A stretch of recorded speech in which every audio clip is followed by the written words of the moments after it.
all the fibers that are coming out of the thoracolumbar region, the part of the sympathetic, before they go anywhere, they have to go to where? The sympathetic trunk. Then from there, they will be distributed to a different part of the body. That's why when we go through the pathway, we always start with what? Ventral root, spinal nerve, ramus communicans, and sympathetic trunk. This four stages are fixed for all the pathways. Make sense? So it has the sympathetic ganglia where the synapse for the body wall and the limbs is taking place. Also, it is what? It is where all the sympathetic nerve are coming out of the spinal cord. They have to go there first. Good? Now, this part here, I cut this part here, okay? But for your completion, this is the crura of the diaphragm. And the crura of the diaphragm, when we say crura, it means the dura. There is one on the right and there is one on the left. Okay? The single we call it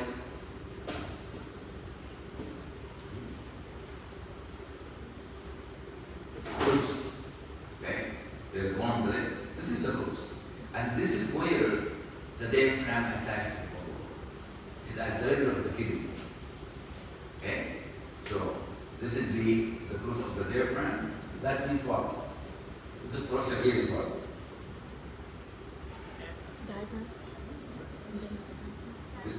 This is the diaphragm.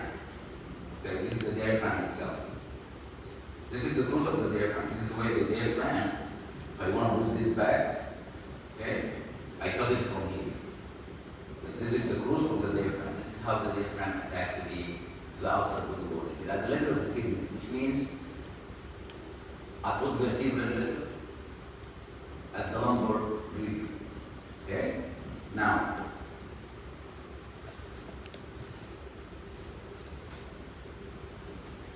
if this is the diaphragm,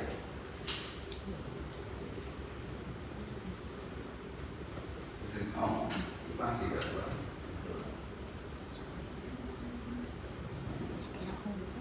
This is the crus of the diaphragm. This is the diaphragm. This is the sympathetic trunk. Now, what about this one here? Phrenic nerve. Phrenic nerve. The phrenic nerve goes to the middle of the diaphragm. This is look here. I said this is the crura. And this is going, it is passing the diaphragm. So this one is going to be what? That's the major splanchnium. Okay? This is what? Major splanchnium. Now, what type of fibers carries? Presynaptic. Sympathetic. To take the impulsive wave.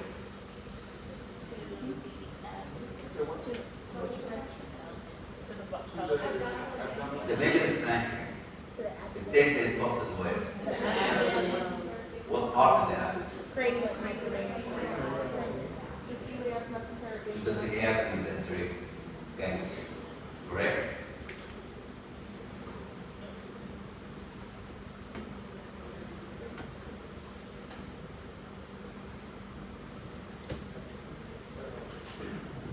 Are we good up to here? Okay. Now, let me get back to the. Now, what is this here? This is what? This is the brachial plexus. Let me move it out of the way.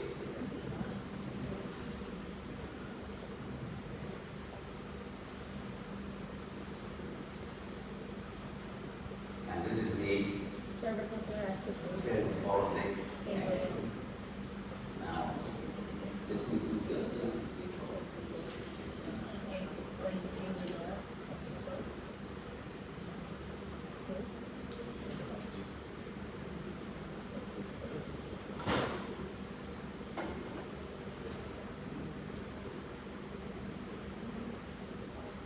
now. You see this?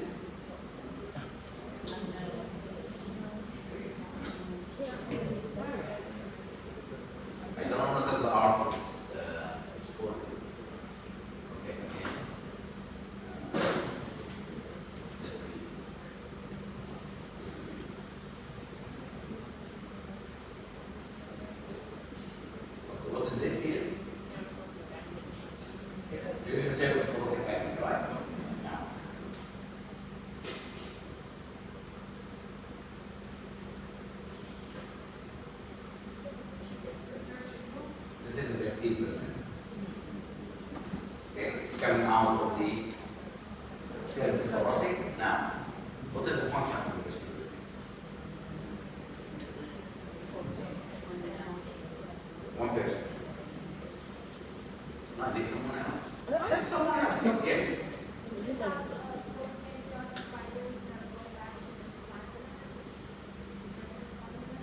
Exactly. So it takes the post-synaptic sympathetic fibers to the neck, right? Because at the level of the neck, the glera musculoskeleton will come out of the vestibular nerve to go to the different parts of the neck, joining what the cervical spinal nerve.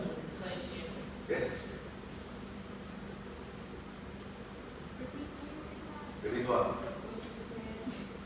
The vestibular nerve, I need someone to explain the vestibular nerve to us. Anyone? Go ahead.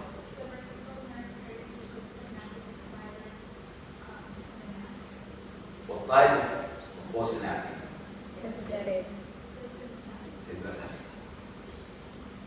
You got it? You good? Okay.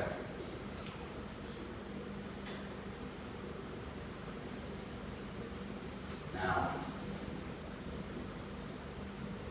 let us follow the answers of the clearly.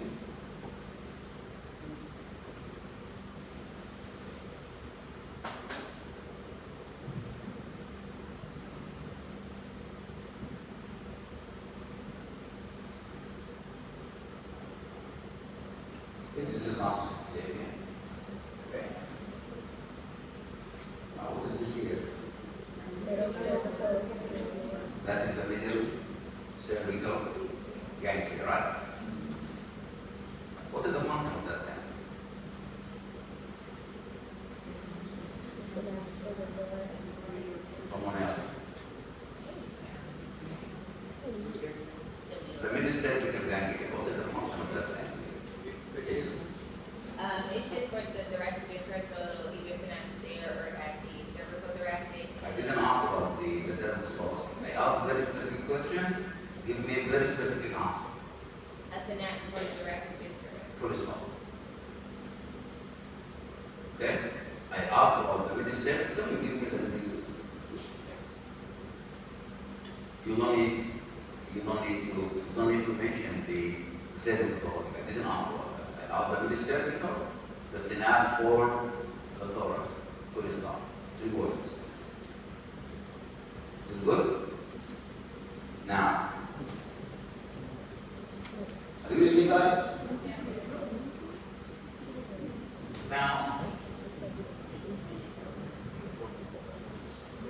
when you look at this one, if you are looking at this one, I talk to you.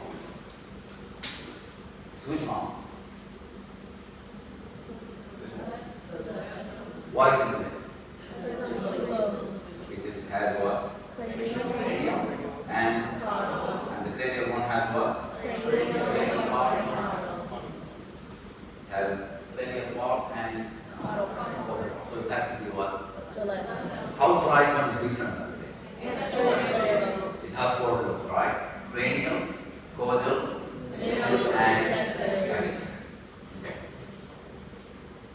Now, what is the layer of body here? Pulmonary pleura. That's what? Pulmonary pleura. Give me another name for it. Visceral pleura. Visceral pleura. Okay, now, what about the layer of body here?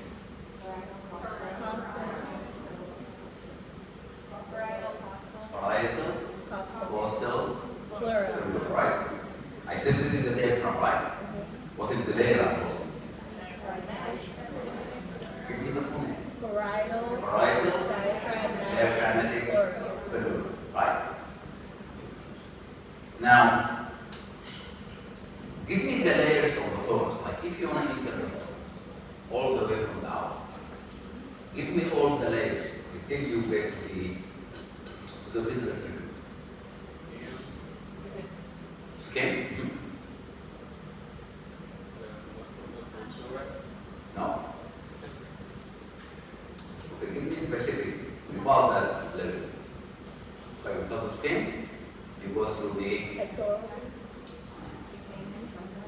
We are going from the lateral side of the thorax. We are going to the inside. Okay? You are making it up. Okay? You want to get to the lungs. Give me all the layers that you are cutting. When you make this cut, okay? So, the skin, before that. Okay, so cutaneous fascia, right?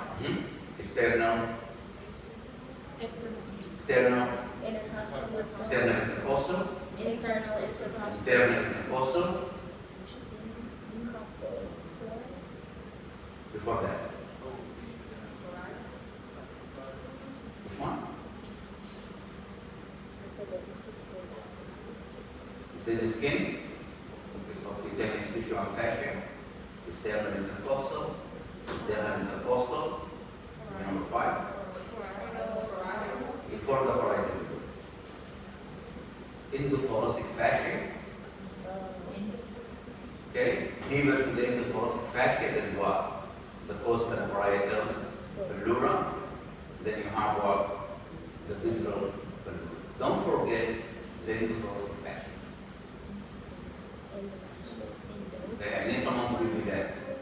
What? Yeah? Skin?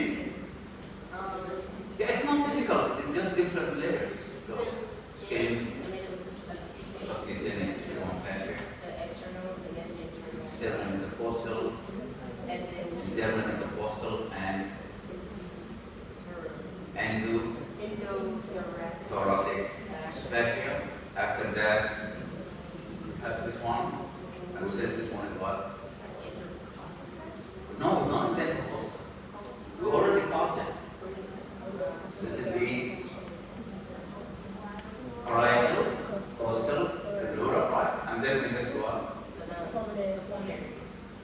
Pulmonary pleura or the visceral pleura, right? So if I ask you that in a surgical procedure that you are cutting inside the thorax, you give me the layers, you need to give me this one by one by one. And I want you to understand why it is important that you know these layers, because that will dictate how you're going to suture them when you are done. Which one you will suture together, which one you will suture separate. So, have these 5 layers in your mind. Okay? Good? Everyone? Yes, sir. The pulmonary pleura is the visceral pleura. You can't separate it from the lungs. Okay? It is the same one that also attached to what? Attached to the heart. What we call it in the heart? Okay, here we call it pulmonary pleura or visceral pleura. The same layer that attached to the heart itself. What we call it in the heart? Epi means out.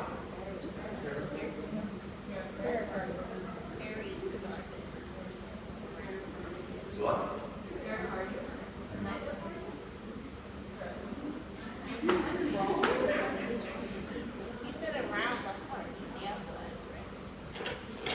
Okay, she said the epicardium. Okay, anyone agree with that or no one? If you don't agree, raise your hand. Okay, tell me the argument. Oh, I don't know what's more the pericardium. They can't hear you. I don't know. Okay, it is epicardium. In the heart we call it epicardium, on the lungs we call it what? It is the same thing. You can't separate it from the wall. Now, the outermost one is what? Let me. Did you see this? Did you see this? What is this? What is this? No, the epicardium. Okay, this is the epicardium. I can't separate this from the wall of the heart. This is the epicardium. This is the most inner one before you get to the wall of the ventricles or the atria. Okay, now what about this one here?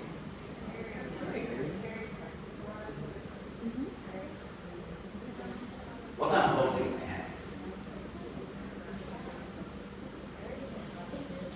Pericardial medial. When you open the thorax, right? here, right? They have a government, right? So what we call that? Pericardial medial sinus flare. Is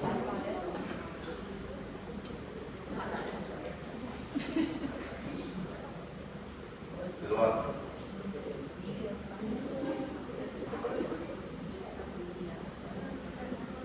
What is the fibrous pericardium?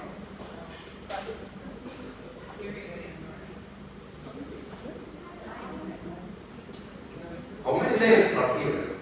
Why I'm holding is not one layer. These are 3 layers attached to each other. The most outer one is what? The fibrous pericardium, right? After that, we have what? Correct. After that, you are going through your okay. Open your dissection man. Excellent. Okay, so let us take them one by one. The most outer. I'm talking about this side. Okay, the covering of the heart, right? Okay, the most outer one is what? The fibrous pericardium. Okay, after that, parietal pericardium. Okay, what parietal or mediastinal or what?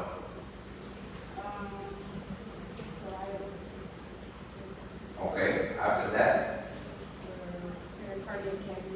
after that, so the epicardium is this one. Okay, the outer one here is what? Is the fibrous pericardium. The fibrous pericardium is the most outer one. Okay, it's the most outer one. Okay, if we pick it off, okay, from the one that underneath it, it's going to be what?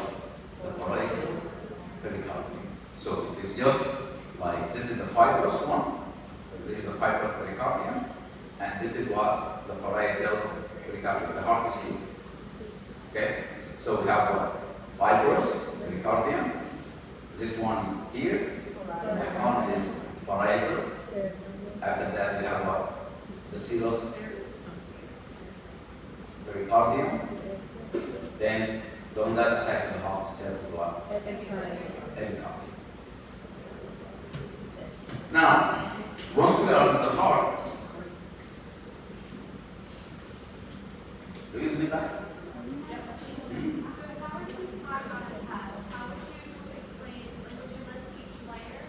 If I want that, I will tell you that I want that. So, you said the 3 layers is the fibrous pericardium, the serous pericardium, and the pericardium. No, it is the fibrous pericardium. Okay? Now, the second layer that you need to understand is what? The parietal pericardium. Okay, to be more specific, because the heart is sitting in the mediastinum. So I'm calling it what? Parietal mediastinal pericardium. Then after that we have a very small cavity. Okay? Deeper to that we have what? Okay, we have the serous or the visceral or the epicardium.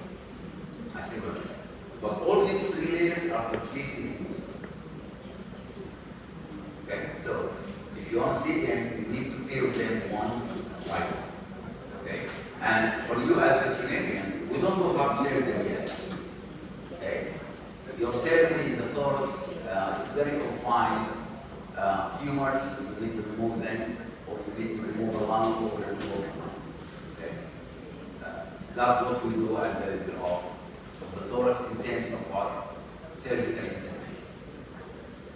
Make sense? Now,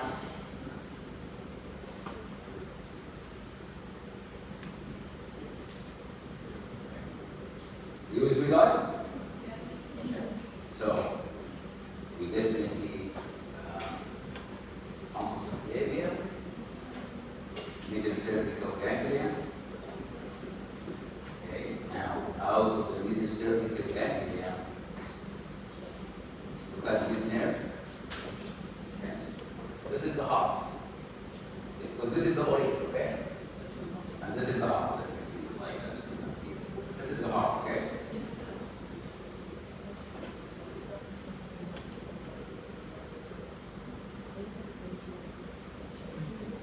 is the median cervical ganglia here. And these fibers are going where? Are coming from the median cervical and they're going where? They're back to the heart. Now what is this? Postsynaptic sympathetic nerve. Cardiac sympathetic nerve. Do you remember we said in the thorax? The autonomic nerves run by themselves. They don't run with arteries, they don't run with the spinal nerve, right? We said in the thorax they run by themselves as what? As either cardiac nerve or pulmonary nerve or aortic nerve or whatever structure we have within the thorax. So these are cardiac, what? Sympathetic. Because we have cellular fibers coming out of the veins. Okay, those are going to be what? Those are going to be cardiac parasympathetic. So this one are coming from the medicervical, where the synapse of the thorax is taking place. So these are post-synaptic sympathetic fibers. Okay? We name them as a cardiac nerve, but we have the understanding they carry post-synaptic sympathetic, right? Now,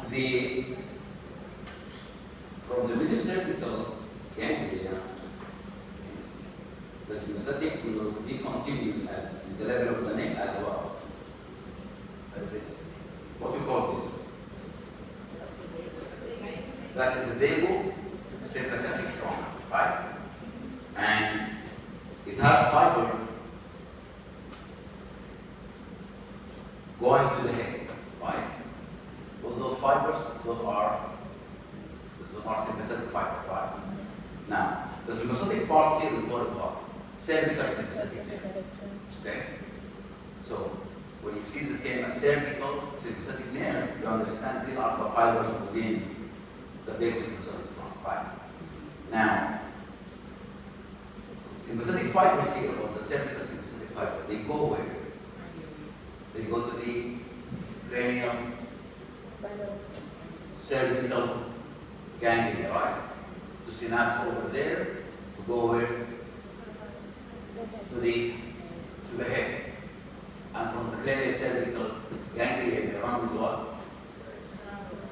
External carotid Either the external carotid artery or branches. the internal carotid artery, mainly the external carotid artery. Okay, so as the level of the neck, it is just the sympathetic are just passing through the neck. It doesn't innervate any structure in the neck. Why? Because the neck is responsibility of what? The vestibular nerve. Okay? The sympathetic innervation of the neck is the responsibility of the vestibular nerve. So, sympathetic fibers within the vagosympathetic trunk, do you see any nerves coming out of here? No. And it is attached to what? The vagosympathetic trunk, it is attached to the common carotid artery. If they run together like that. And they are wrapped with the sheath, and we call that sheath what? Like a carotid sheath. So, no nerve is coming out of there because it is sealed. Till it gets to what? To the cranial cervical ganglia. From there, they run to the branching of the internal and the external carotid artery. And mainly the external carotid artery, because most of the structure at the level of the head are supplied by the external carotid artery. The internal carotid artery, we're going to dissect it later. Mainly it goes to the brain. It is one of the major blood supply to the brain, and that's why they call it internal carotid artery. It may send like 2 or 3 branches to other structure beside the brain, but mainly it goes and supply the brain. So maybe I want to have that understanding. Most of the sympathetic will run with the external carotid artery and it is brown. A very few one will run with the internal carotid. Are we good? So at the level of the neck, okay, the sympathetic nerve, okay, is sealed.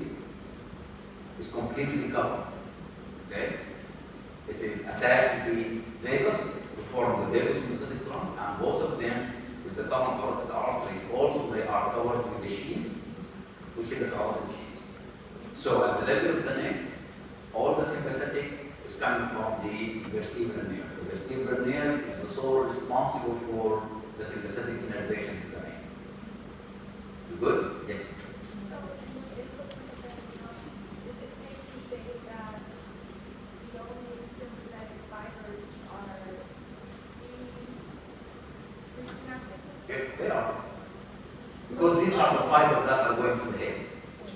Okay, so they don't synapse till they, remember, we said the rule number one, the synapse has to take place where? As the most closest ganglia to the structure innervated. So for the head, the closest ganglia is which one? The cranial cell. Yes. Is the cervical sympathetic trunk the same as the vagal sympathetic trunk? The what? The cervical sympathetic trunk? No. So it's not the same. The vagus sympathetic trunk has what? The vagus and the The cervix. vagus sympathetic trunk has what? The vagus and the. Has the cervical sympathetic trunk. When you say the cervical sympathetic trunk, it's the sympathetic portion of this. And also it has what? Vagus nerve, motor. It has the vagus, and also it has what? Motor. Somatic nerve. Right? All these are, okay, this is the vagus sympathetic trunk. Okay? It has the cervical sympathetic fibers, the vagus fibers, and somatic motor fibers within the vagus itself. So the vagus is not 100% purely parasympathetic fibers. Okay? They're like 80% parasympathetic fibers and 20%, like 10% somatic motor, and 10% it is just normal sensory or aberrant. Make sense?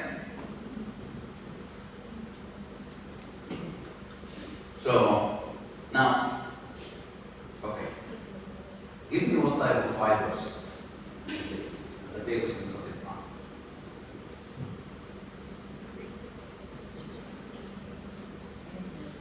I just said it. Presynaptic sympathetic fiber. What?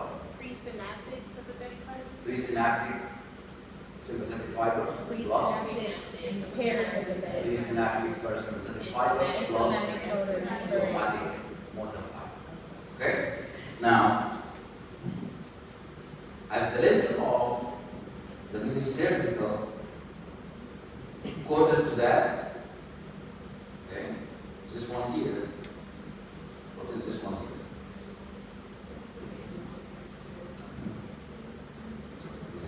What is this one here? That is the vagus, right? Because the sympathetic doesn't go closer to what? To the middle cervical, right? Okay, because from here, the lances of Clavia is connected to what? Okay, to the sympathetic trunk, right? So, coded to the middle, it's what? Vagus. To the vagus. Give me the fibers here. Presynaptic, Presynaptic, parasympathetic fiber. parasympathetic, plus Plus somatic motor. somatic motor, right? Now we get to the level of the heart. Okay. This is the aortic arch, right? Correct? Yes.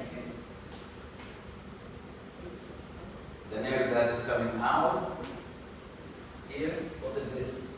Going around the aortic arch. Laryngeal. This is the recurrent laryngeal. What type of fibers are there? Presynaptic, parasympathetic. Recurrent laryngeal nerve. Innervate the muscles of the larynx. The muscle of the larynx are skeletal muscles. You have control over them. You can raise your voice, you can lower your voice, right? You can move your legs while you are eating. Somatic motor. So it has to be what? Somatic motor. Exactly. Somatic motor component will come out as what? As the recurrent laryngeal.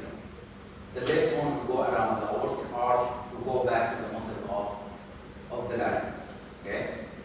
Now, the same nerve, I can see it here at the level of the neck as well.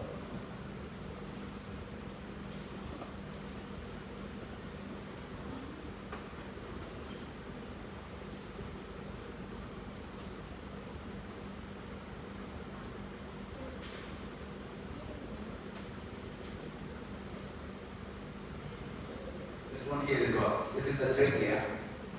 It runs in between the trachea and the esophagus on the outside of the carotid sheath. This is what? This is the same recurrent laryngeal. What type of fibers it has?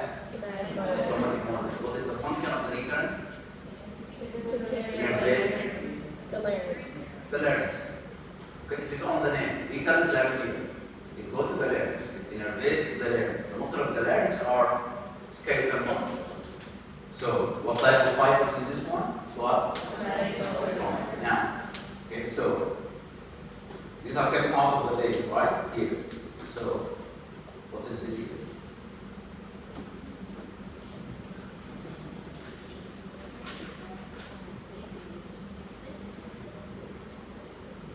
Okay, we said this is the vagus here. The vagus here. Okay. It gives the recurrent laryngeal here. Okay. And now here it is what? It is what? No, before that. Okay, to the vagus. What type of fibers is here? Presynaptic parasympathetic fibers. Pre-synaptic, Parasympathetic. parasympathetic. Good? Okay. Then after that, it is divided into a dorsal and a ventral line. But as this level here is what? Is the vagus. Okay? Now pay attention.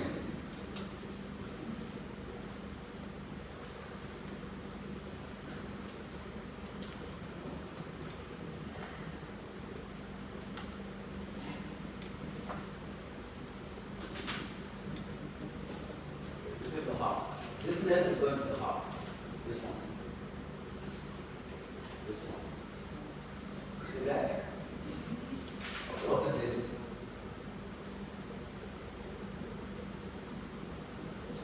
What is this? The baby? What? It's cardiac parasympathetic. So when I tag the nerve, you need to make sure that they are going where. I'm not going to tag one that is being cut in the middle. So any nerve that I'm going to tag it, you must be able to see where it is going. Okay? This structure I'm going to put do not touch. Do not touch and do not pull. Okay? Because if you cut it, the rest of the class will get it wrong. Okay? So you need to look at it. You want to be very clear. So you see what I am tagging is the recurrent. Okay? The recurrent doesn't go to the heart. It doesn't go to the heart. The recurrent go around the aortic arch and it will run cranially to go to the larynx. If the nerve is coming out of the vagus and going to the heart, it has to be what? A cardiac branch from the vagus. Okay? And the vagus carries what? Parasympathetic. Parasympathetic. Preganglionic or postganglionic? Pre-ganglion. Why is it preganglionic? Because the post. Because it will synapse in the wall of the heart itself. The parasympathetic that is going to the lung will synapse in the wall of the lung. The one that is going to the stomach will synapse as the wall of the stomach. You can't see them. So once you put parasympathetic, you stay away from postsynaptic because you can't see them. Make sense? Yes. Now, you look at the nerve. Okay? From the vagus, we have two types of nerve that comes out of the vagus. We already knew that the vagus is parasympathetic. It's cranial nerve number 10. Okay? It is one of the cranial nerve that carry parasympathetic fiber. Correct? Yes, sir. So, what comes out of the vagus at the level of the heart are two types of nerve. Okay? The recurrent, and the recurrent doesn't go to the heart. It go around the aorta on the left, on the right it will go around subclavian artery, and they will run cranially to go to the larynx. So they have nothing to do with the heart. Why? Because these are what? Somatic motors, right? And the cardiac muscle needs what? Autonomic innervation, right? And the recurrent is completely somatic motor, has nothing to do with the heart. It has no job at the heart because the heart is cardiac muscle, and cardiac muscle only receive autonomic innervation. Because at the start, we said the autonomic nerve innervate what? The cardiac muscle, smooth muscle, and gland. So no motor fibers are going to the heart whatsoever. Correct? The other nerves that are going out of the vagus and going to the heart, these are cardiac branches. These are cardiac parasympathetic nerves. The same one, because that we see that coming out of, it's the same one that we see coming out of the middle cervical ganglia. Okay, I'm going to the heart, we said those are what? Those are cardiac sympathetic. Those that are coming out of the vagus and going to the heart itself, these are what? Cardiac These are cardiac parasympathetic, as simple as that. Make sense? Yes. Can you describe one more time what would make it, like how to identify the sympathetic one again? Sympathetic is coming from the middle cervical ganglia. The parasympathetic are coming from the vagus. You good? Yes, sir. Everyone? Are all the parts The sympathetic one. You can see 3 or 4 of them. We're not going to see only one. Okay? There are 3 or 4. Okay? There are 3 or 4 sympathetic fibers. All of these, they need to come from where? Either the middle cervical, or the answers of clavia, or cervical thoracic. exactly the cervical thoracic ganglia. Because we said for the thorax, the synapse may take place either on the cervical thoracic or on the middle cervical. Make sense? So if any fibers coming from these, okay, any fibers coming from the cervical thoracic, or the answers of clavia, or the middle cervical, and running toward the heart, these are what? These are sympathetic fibers. Okay? Any fibers that are coming out of the vagus and going to the heart, these are what? These are parasympathetic cardiac nerve. As simple as that. So you just need to see the nerve is coming from where. Okay, if it is coming from the vagus, it has to be a cardiac parasympathetic. As simple as that. If it is coming from the answers of clavia, all these are sympathetic structures, right? Okay? If the nerve is coming from the answers of clavia, it has to be what? A cardiac sympathetic, right? If it is coming from the middle cervical, it has to be what? Cardiac sympathetic. If it is coming from the cervical thoracic, it has to be what? So it depends it's coming from where. Just see where it is coming from, and then you name it. Yes. I have a clarification question. For the exam, if you going to pre-get down close or go to number 1, number 2, like this? No, don't give me number 1 and number 2. I don't take those. You give me either pre-synaptic or post-synaptic. I ever mentioned number 1 and number 2? I never said that. We said that at first when we are discussing the general orientation of the autonomic nervous system. That is the difference between this system and the somatic one is that there are 2 nerves. Okay? Number 1 and number 2. I don't take those. And you're not going to see those in the medical literature. It's always either the presynaptic or the postsynaptic, or the first neuron and the second neuron. And you have to understand that these are the axons of the first neuron and the axon of the second neuron. Good? Is there ever a time where we have to use presynaptic, postsynaptic, or preganglionic, postganglionic, separate the two? What do you mean? When we're doing anatomy lab, should we refer to it as preganglionic, postganglionic, and then actually presynaptic, postsynaptic? So what difference do you see? That's what I'm asking. Is there a difference of what? There is no difference. It is 2 different names. You use them alternately. You either say presynaptic or preganglionic. Okay. There is no difference between lecture and lab. We don't use specific terminology for lecture and specific terminology for lab. This is one course. Okay? We used to have no lectures in this course. You just come to the lab, you dissect, we discuss the structure, the function, and we move on. Okay? We added the lecture, okay, just to stress on certain areas. So there is no term for the lecture and term for the lab. It's one thing. So going Okay, back. but I can use whatever I want to use. Like in the lecture, I can use whatever I want to use. It's the same. I can use, in one question, I can use pre-synaptic, and in another question, I can use pre-ganglion. Because I want to know that to understand both of these are the same. Okay? I can use first neuron or second neuron. I'm not going to use 1 and 2, no. Okay? If I say the first, I have to do first neuron or second neuron. You have to understand that when I say the first neuron, I'm talking about the pre-synaptic, because I'm talking about the action.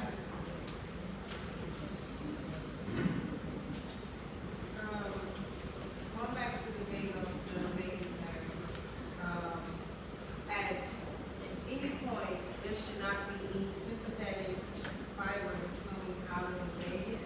The vagus is completely parasympathetic. How you have, But you said that, cranial of the vagus nerve, that the cervical sympathetic trunk runs with it. Yeah. As in the neck is different. In the neck, okay, that's how we find it. Okay? The vagus and the sympathetic, both of them are wrapped together as the letter of the neck.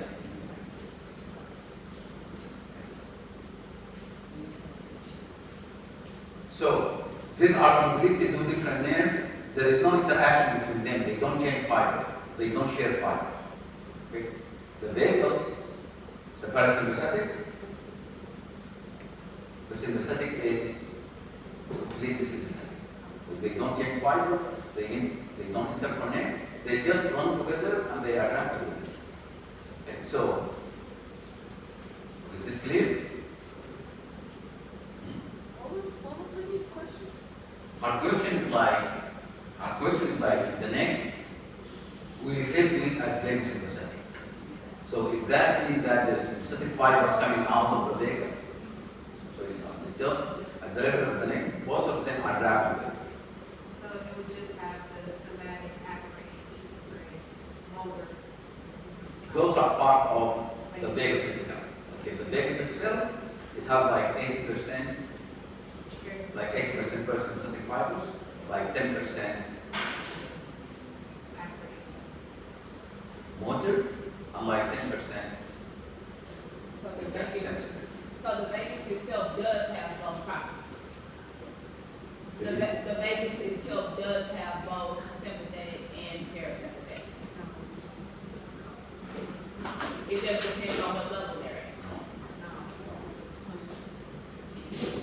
When we're talking about the vagus is coming from where? You answer me. The vagus is coming from the level of the neck. The vagus is coming from the level of the neck? You said the vagus is sympathetic or parasympathetic, No. And then The vagus is coming from where? the brain. It's the brain, right? Do you have any sympathetic nerve coming from the brain? No. No. Which means the vagus has nothing to do with the sympathetic. It happened that at the level of the neck, the vagus and the sympathetic are wrapped together. Right. Okay, as if you and Kyle are writing the same time. Okay? You are a different person with a different person. Correct? But both of you are in. So at the level of the neck, it is a car. Okay? It has you and it has Kyle. You are a completely different person with a completely different person. Right. Make sense? Yeah. So, at the level of the neck, the vagus sympathetic trunk has a sympathetic nerve and a vagus nerve. One is going to the head and one is coming from the head. There is no any relation between the two except that they are both of them are wrapped together in one sheath. Make sense? So the vagus has nothing to do with the symphysis whatsoever. It is just at the level of the neck, both of them they are wrapped. Okay, they don't exchange fibers, there is no interaction between the two, it's just they are running together. Good? Okay, now, any problem up to now? Okay.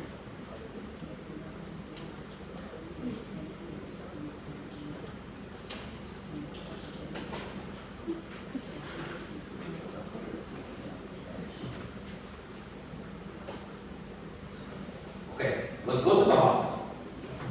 Okay? How many chambers are there in the heart? Okay? It's like a two-story structure. Okay? At the upper level there are 2 rooms, at the lower level there are 2 rooms, right? The 2 at the upper level we call them what? Atrium. Okay? The 2 rooms on the lower level we call them what? Ventricle. Okay, now, the blood that coming out of the heart, it has come out from the atria or from the ventricle? Ventricle. From the ventricle. So the atria do what? Is only receives the blood and move it to the, okay, they receive it at the upper level, okay, and they move it to the lower level. So the only thing that the atria do, they receive the blood and they take it to the ventricle. Right? Now, the atrium, we have one on the right and we have one on the left, right? So we have one left atrium, a right atrium. The ventricles, the same. We have a left ventricle and a right ventricle. Now, the left atrium connect with the left ventricle and the right atrium connect with the right ventricle. Through what? Atrium ventricular frame. Right? This frame, this opening, okay? There is a gate on it. This gate is the valve. Okay? This gate is what? Is the valve. So we have what? Left atrium ventricular valve, and we have what? Right atrium ventricular valve. This valve controls the movement of the blood from the atria to the ventricle. As simple as that. Which one is the bicuspid? Which one is tricuspid? One. I need one person, so I need new voices. Yes. The right is try, because you try before you buy. Okay, I like that. So. What's the other name? Which one is, coming to you. Which one is the mitral one? So you need to be familiar with all these names, because we don't know what we're going to do in the exam. Okay? We will put like a left atrial ventricular, we will put tricuspid valve, or we can put a mitral valve, because these are medical terminology. Remember, this course, as part of this course, a very integral part of this course is what? Veterinary medical language. Okay, so, and sometimes we put the questions just to test that part. It is not about the information in the question, it is about what? The names. So, we may put mitral, we may put tricuspid, we may put bicuspid. So, you must be familiar with all these different names, and these are the questions that we can't answer in the exam. Like if you ask me, hey, the mitral one is which one? I can't answer that because that is the question itself. Does that make sense? So make sure that you know these names. Okay?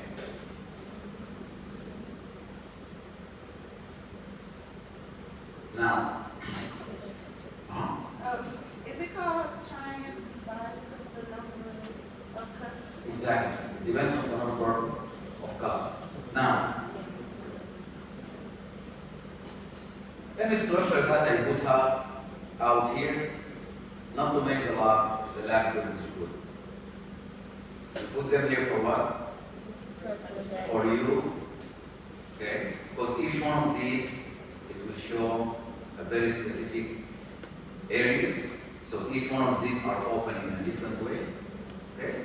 You will see all of this in the exam. So make sure that you are familiar yourself with it. Every time you put the specimen out here, it is for you. And you're going to see it in the exam. We don't put it here just for no reason, no. We put it here because we know you can't see everything in your specimen because you need to cut it a very specific way. Okay? The rest of the structure that you can't see in your specimens are out. So make sure that every time you put the specimen here, you are familiar with it. Okay? Now, what is this here?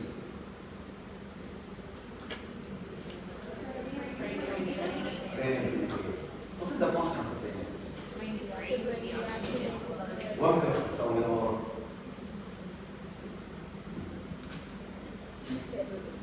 Right. From? Or completely or from?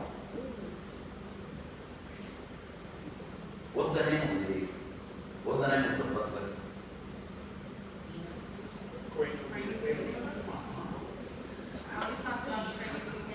Cranial vein. I asked you, what is the function of the cranial vein? Do you see any rest of the body in this name? I'm sorry, from the cranial portion of the body. I see. Once you know the name, you know the whole story. Do you believe some students, they put the extensor carpet in the others, and they put the function, okay? It flexes slightly down. I don't know how that happened. Not one student, not two, not three, not four, not five, okay? 16 students did that. They put the name right, okay? And they put the function. The name of the structure is the extensor whatsoever, and they put the function. Okay? It flexes this. Don't do those types of mistakes. Names will tell you a lot. The name will tell you the whole story. The Nekeba is a large vein. The Nekeba means a large vein. So the cranial Nekeba means what? The large vein that is coming from the cranial part of the body. Doing what? All veins bringing the blood back to the heart. So it has to bring the deoxygenated blood back to the heart. Now, what about this one here?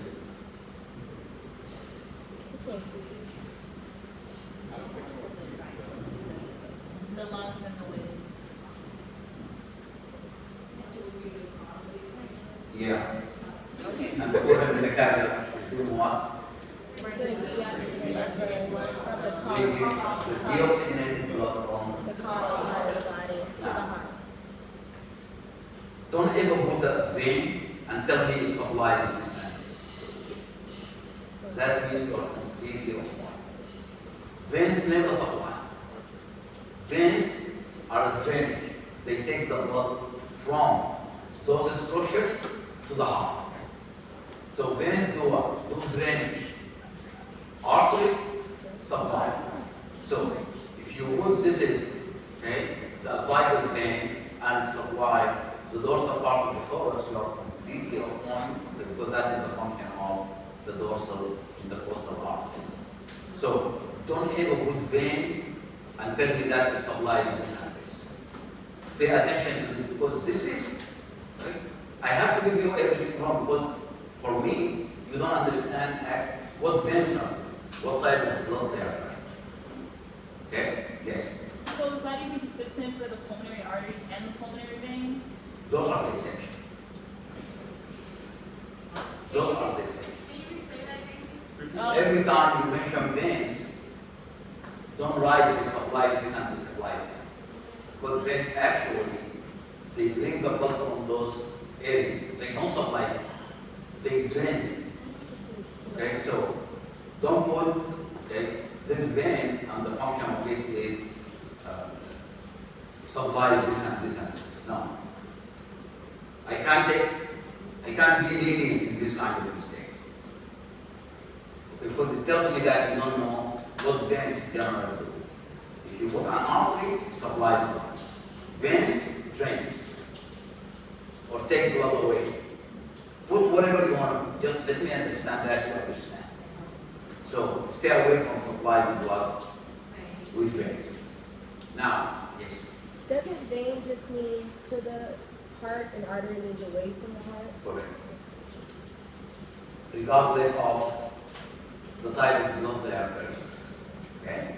99% of veins, okay, they carry deoxygenated blood to the heart. 99% of the artery, they carry oxygenated blood away from the heart to the different part of the body. The exception is the pulmonary arteries and the pulmonary veins. Okay? The pulmonary arteries are the only arteries that carry deoxygenated blood. And the pulmonary veins are the only vein that carry oxygenated blood. Yeah. Okay? Now, so blood from the cranial part of the body is coming through the cranial vena cava. From the caudal part of the body is coming through the caudal vena cava. Now we left blood. The dorsal part of the abdomen and the dorsal part of the thorax. And the venous drainage is coming through the esophagus. And in the body there is only one esophagus vein on Right the side. right. What about the cat? One. Right. One to the top. Because we look at it from here. One. We look at it. Only one. Remember, everything that we do in the world, we are responsible for it. And have I said that? I've actually looked this up and I saw a diabetes ring on the right side of the cat. I did not see one on the left side. So how can I confirm what I saw in the ring? Go back to the text. And let me tell you this. Most of the time, you need to believe what you see. Right? Because if it is there, okay? If it is there, it means it is there. Because you have seen it with your own eyes, right? So, okay?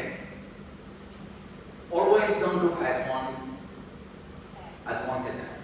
Okay? Because that cadaver could be what? Exception. Okay? So, if you look at 2 or 3 and you see there is only one, it means what? There's only one. It means there is only one. So, okay, that's your homework. You go and look it up. Now, so all the deoxygenated blood is coming to the heart through the cranial vena cava, or the vena cava, and esophagus, right?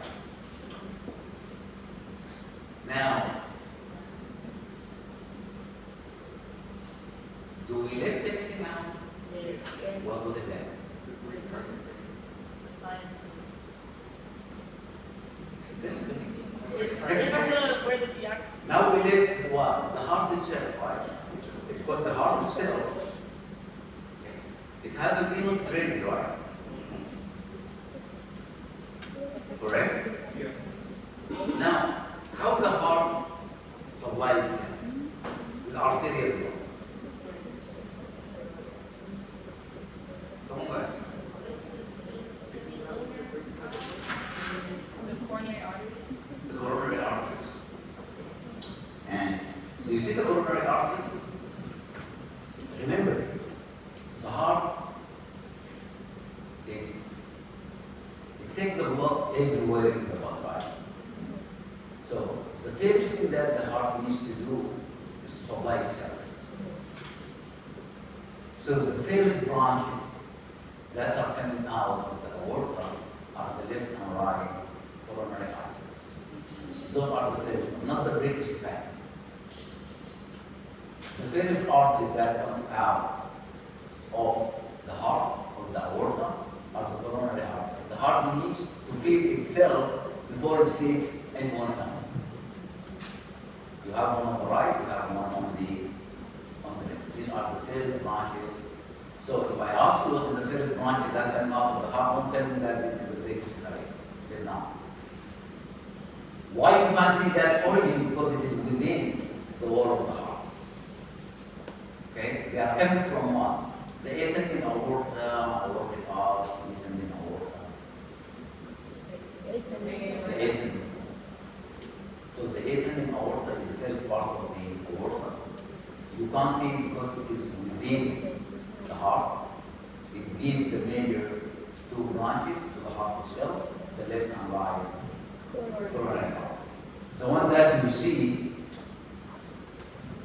okay, the one that you see here, these are the continuation of those. Now, which one is this?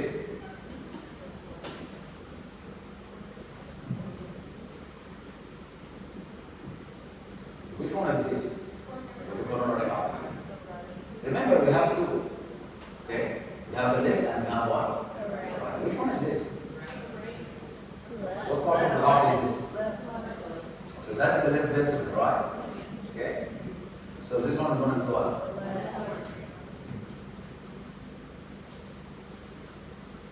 Why are you saying the right? You know this is the left side of the heart. And this is the artery that is going there. That's the left coronary artery, right? It is just common sense.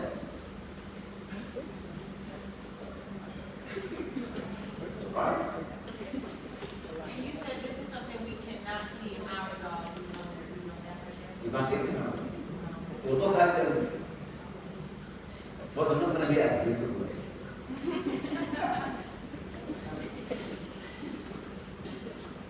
you good?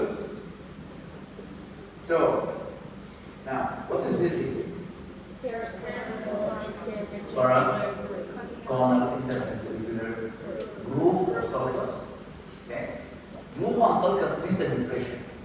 And within this depression runs an artery with the same name. So what we name this artery? Paratonal interventricular artery. Okay. Now, why do they call it paratonal? Paratonal because it is close. Okay. What's this artery? Is it the right ventricle, right? Now, how many openings are there on the right ventricle? There are two. Okay? Right atrioventricular opening. What is the other opening? The opening to the pulmonary trunk, right? Now, the opening to the pulmonary trunk at its start, it starts like a cone shape. Okay, that's why they call it what? They call it conus arteriosus. It is the beginning of the pulmonary trunk. Actually, the conus arteriosus is what? It's the beginning or the start of the pulmonary trunk.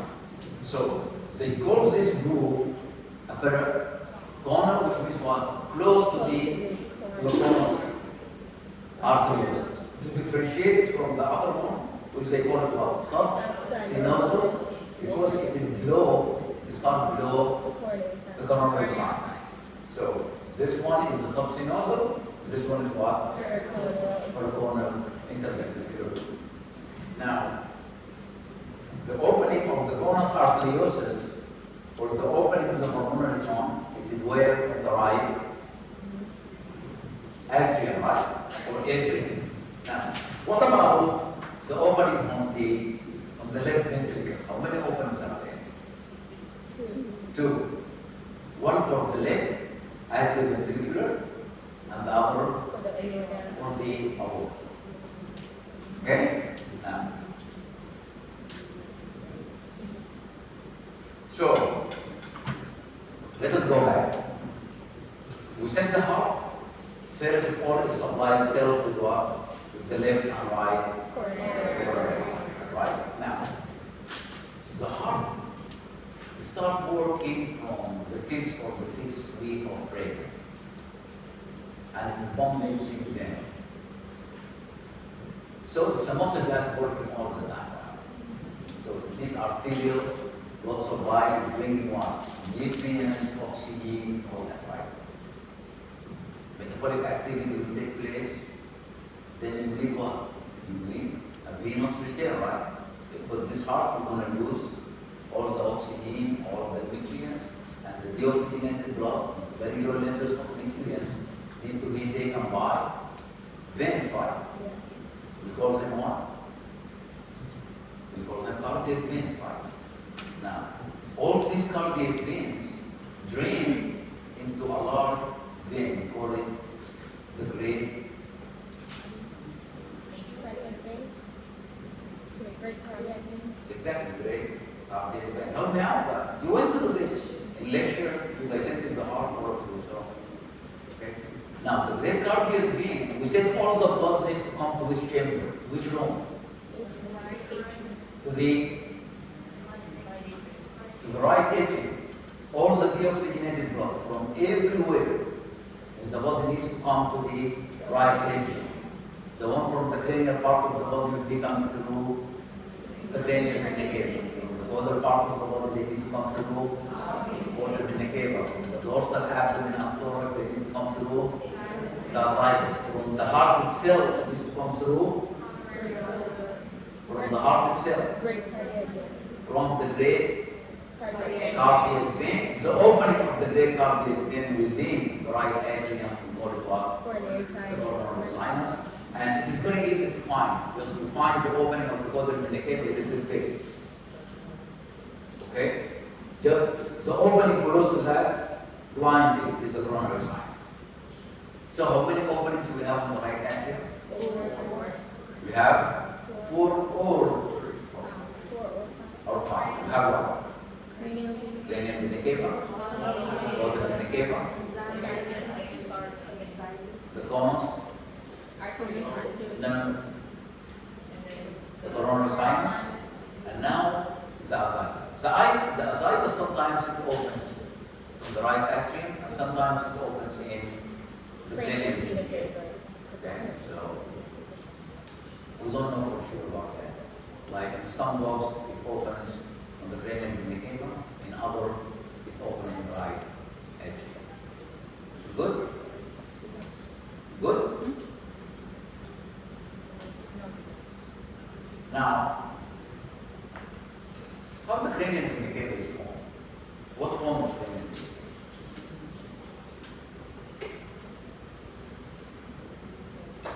Now remember, veins start as small veins. They unite together to form larger veins. The larger veins get together or unite to form largest venous trunk. Okay? So, give me the story how the cranial vena cava is formed. All the way from the head. It's a very nice story. I know a little bit. Okay.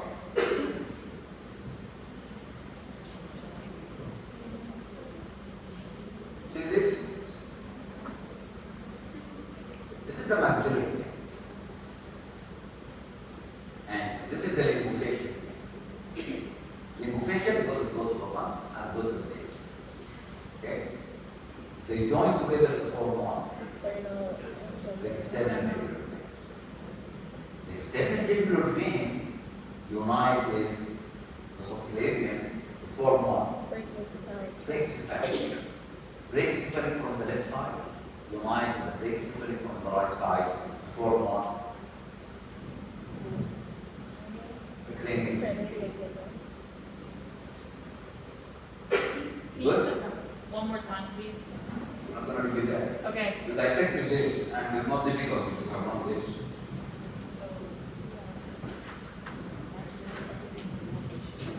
This is very straightforward, right? I'm here to go to the complicated stuff. Nothing in anatomy is challenging. Everything in front of your eye. It's not difficult at all. It's just you need to see. Good? Now I need you to tell me about the what happened? For what? No. go back and you should have noticed when you did the dissection. So, and it's very straightforward. Just, I showed you how to do it. Remember, we are just studying together, right? Alright? Can I repeat it back to you? You Go told me ahead. I'm right? Okay. So you go from the maxillary and No. You don't read it. Give me from your head. Okay, so you have the maxillary and the lingual fascia Okay. fascia You veins might together perform to form the external jug, extended figure. which will continue to form with the cephalic vein. Guys, when you say cephalic, you are talking about the antebrachium and the brachium. So it's subclavian. Subclavian. So subclavian vein, which will then form with the Brachycephalic. cephalic vein, which Brachycephalic from the right, the mind and brachycephalic from the left to form the. radial. Now give me the nice story of the body.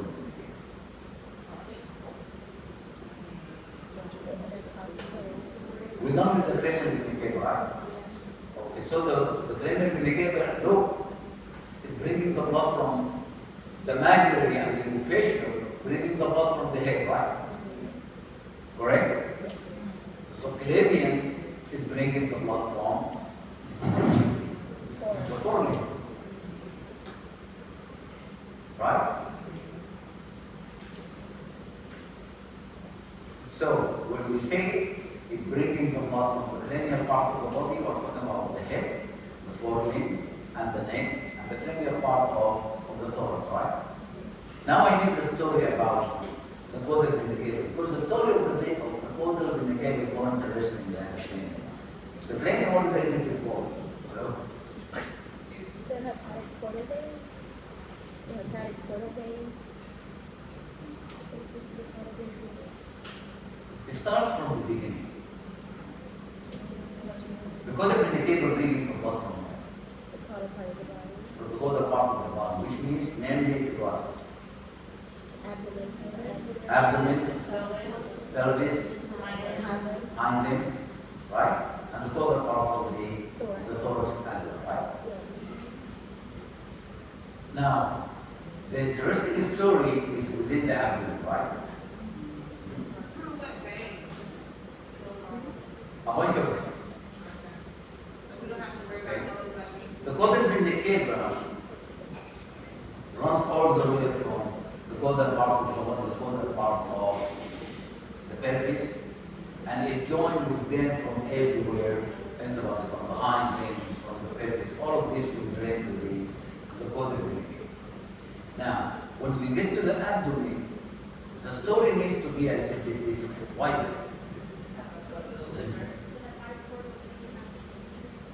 Because of the hepatic Portal vein. portal circulation. And the abdomen is where digestion takes place, right? So at the level of the stomach, the duodenum, the liver, the pancreas, all of these are digestion is taking place.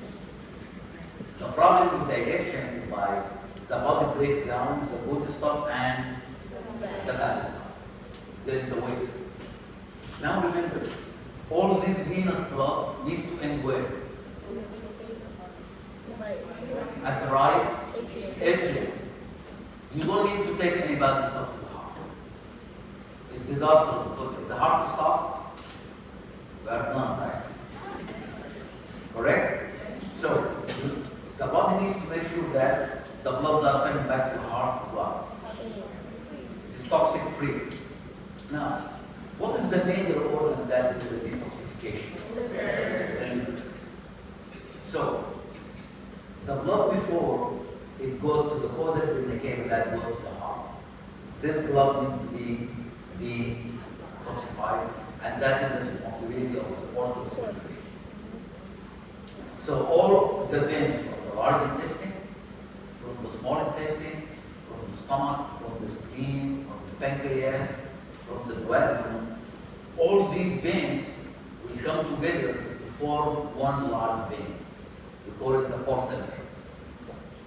It's huge. You want to see it when you get to that. The portal vein is collecting the venous return from all these abdominal organs and take it where? To the liver. To the liver. Are you with me? The liver detoxification will take place. The liver will filter all this blood. Now, the hepatic veins, every time you see the term hepatic means liver. Now the hepatic veins will take this detoxified blood, this clean blood, bad blood, to the caudal vein.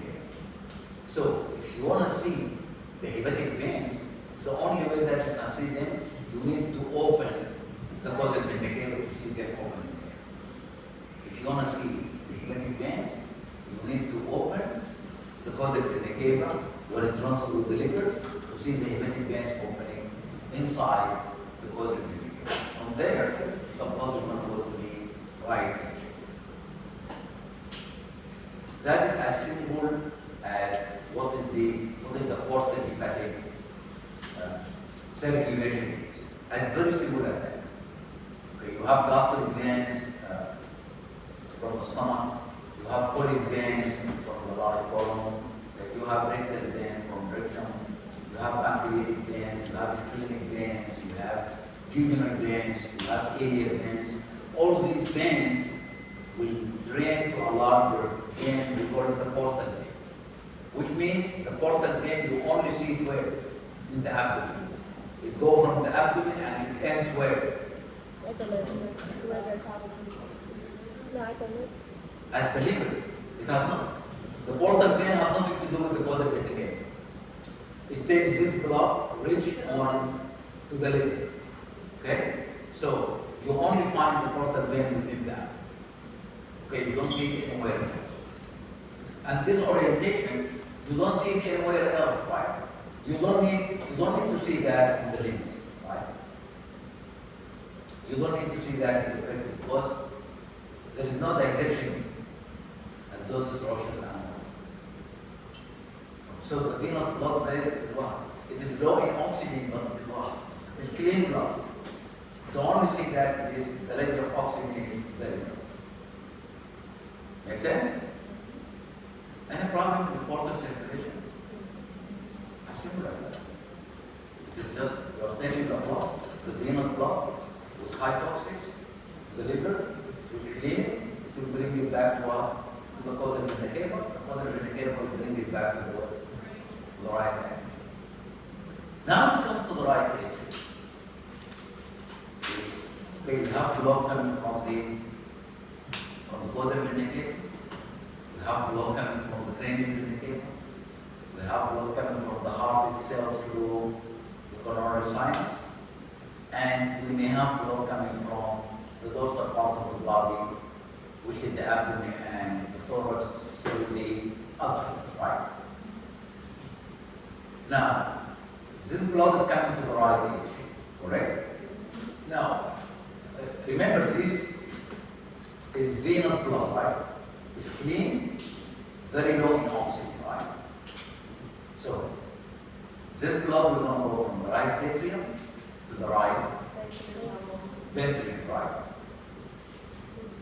For that to happen, the right atrioventricular valve needs to open. Okay, we said the valve is the gate. So it open, the blood coming from the right atrium to go to the right. Now, the right ventricle needs to pump this blood to the lungs, okay, to get oxygen because it is low in oxygen. It does that through the pulmonary trunk. Okay? So, the right atrium will contract, will push the blood through the pulmonary trunk, which says the start of the pulmonary trunk is the conus arteriosus. And this blood go from the pulmonary trunk through the pulmonary artery to what? To the lung. It is the only artery in the body that are carrying deoxygenated blood. Why they call it an artery? Because it's taking the blood from the heart to somewhere else. All the vessels that do that, they name them arteries. They are taking the blood from the heart to the different heart. So the pulmonary arteries are the only artery carry deoxygenated. Now, it gets into the lung, okay, at the alveoli, the exchange will take place, and this blood becomes rich in what? In oxygen. Now this blood needs to get back to the heart. So it will come through the pulmonary veins. Are the only vein that carry what? Oxygenated blood. Now, they open where?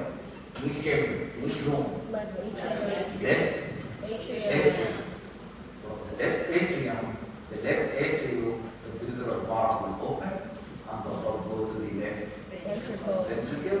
From the left ventricle, it will be pumped through the Aorta. aorta to go to the different part of the body. Now, what is the first branch that is coming from the aorta? The artery. After that, it gives brachycephalic. After that, it gives the left subclavian. After that, it becomes the descending aorta, the part of the thorax called what? Descending thoracic aorta. Once it passes the diaphragm, now we call it what? Descending abdominal aorta. It is the same, it is just the region is different. Right? Now, the aorta at the level of the thorax, okay, there is a difference between the right and left circulation, right?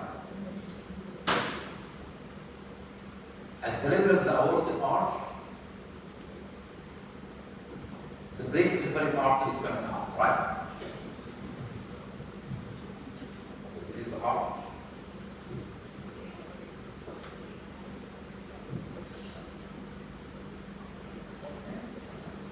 This is the great. This one. Okay. Now, the brachycephalic will give the left and right common carotid artery. This is the left common carotid artery. This is the right common carotid artery. As soon as it makes these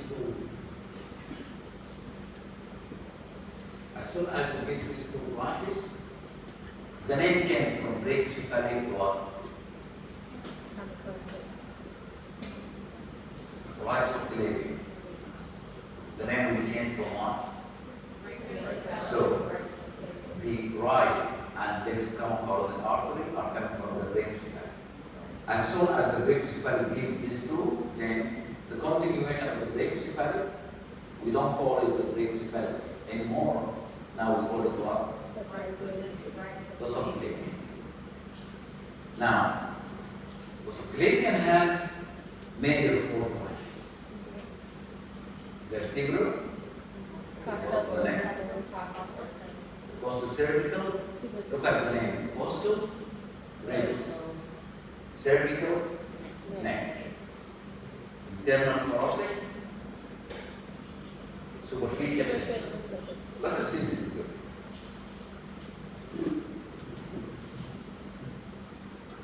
Now, let me do it on the left side. Okay? The left subclavian is coming directly out of what? Out of the abdomen. And that is the difference between the right subclavian and the left subclavian. The right subclavian is a continuation of the brachycephalic. After it gives the common carotid artery. The left is coming directly out of what? Of that.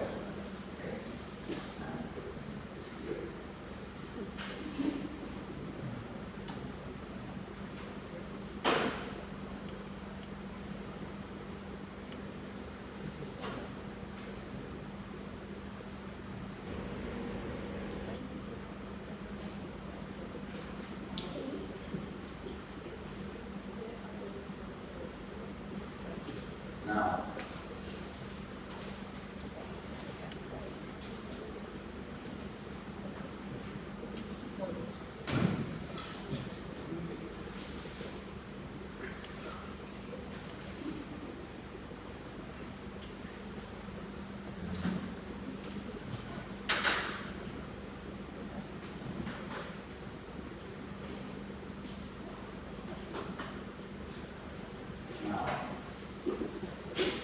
let me move down to subclavian. Okay?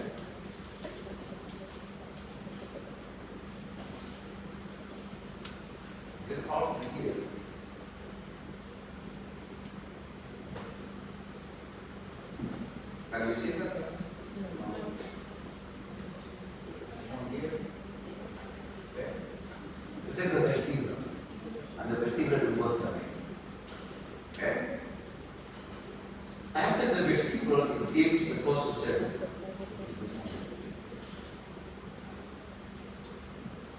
And the costal cervical, it has these two branches. Okay. The cervical branch that goes to the neck, and this one here is the costal. This one. And the costal branch supply what? Supply the first three intercostal spaces. Number 1, number 2, and number 3. Okay? Now, what about the rest of the intercostal? Supplied by these dorsal intercostals. All these are dorsal intercostals coming out of the aorta. The rest of them are here. This will supply the dorsal intercostal. So, the first three are coming from the costal cervical, the rest is coming from the descending aorta through the dorsal intercostal artery. We call them dorsal intercostal artery. Okay? Now, we're done with the vertebral, we're done with the costal cervical.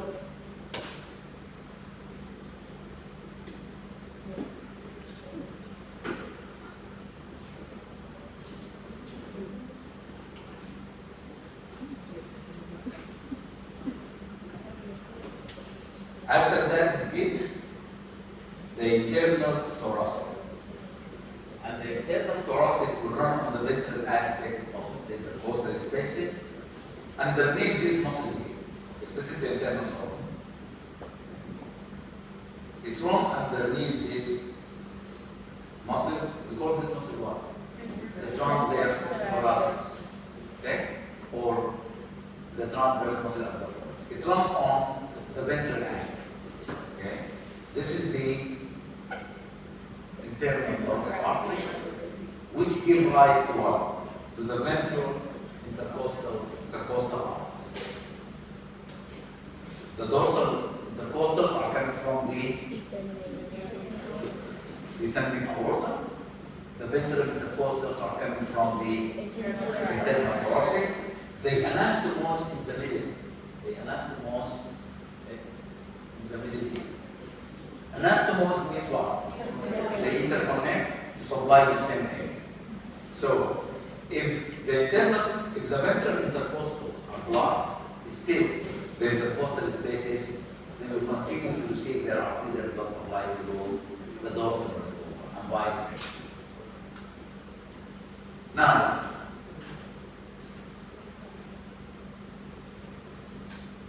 the other one is the superficial cervical, and the superficial cervical is very easy to find because it comes out of the subclavian at the same level of the internal thoracic.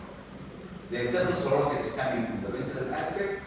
The one on the dorsal aspect is the superficial cervical, which is this one. Okay, so look. This is the internal thoracic, and this is the superficial cervical. Internal thoracic, okay, and superficial cervical. Both of them, they come from the subclavian as the same. Okay. Now, the subclavian, it continues for a very short distance. We call it subclavian when it is within the thorax. Once it passes the first rib, we don't call it subclavian anymore. Now we call it axillary because it runs on the axilla. It runs actually on the axilla, which is the space between the thorax and the neck. As soon as it gets into the arm, now the name came from axillary to brachial. So it is the same artery, it is just it has different name. Within the thorax, we call it what? Subclavian. As the space between the thorax and the limb, we call it what?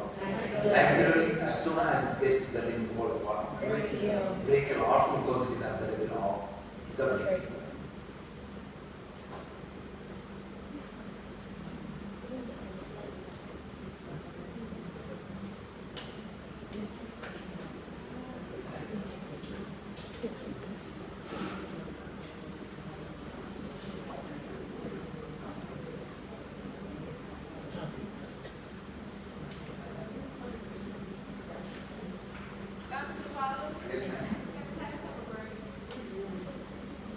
think Orton, do you think any area that it is, this is the way that you need, as I said at first, it's just we study the material together. So this is the way that you need to do it.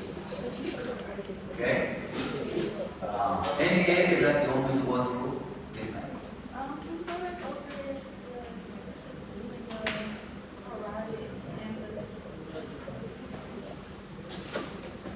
The difference is between thoracic circulation and left circulation. the carotid? Thoracic circulation is the continuation of the brachiocephalon trunk. After it gives the right and left motor canal. While the left circulation, okay, is coming directly from the aorta. So the superficial cervical artery, it supplies the superficial part of the neck. And that's always. Good?